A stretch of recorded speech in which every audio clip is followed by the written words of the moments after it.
C'est un plaisir bien français qui stimule nos 5 sens.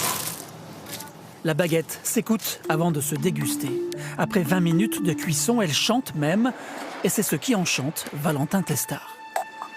Il y a tout, il y a le pain qui chante en sortie de four, il y a l'odeur qui en dit beaucoup, le niveau visuel aussi, la coloration.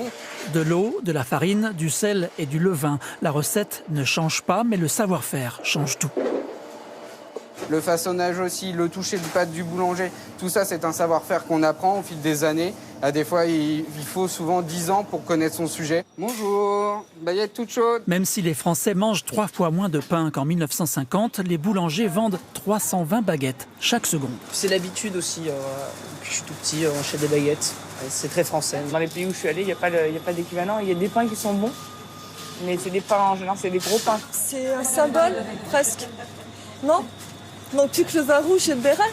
Comment se défaire des éternels clichés franchouillards quand en plein cœur de Londres, une boulangerie française propose une baguette qui émeut les Anglais. Elle a l'odeur d'un début de journée. Seuls les Français savent la faire. C'est l'équilibre parfait entre le moelleux et le croustillant. Pour les boulangers, cette inscription de la baguette au patrimoine immatériel de l'UNESCO serait tout sauf anecdotique. Ce sera une récompense quand même du travail produit et pour les clients une fierté. À Londres comme ailleurs sur cette planète, la baguette représente un petit bout de France, 250 grammes, un monument.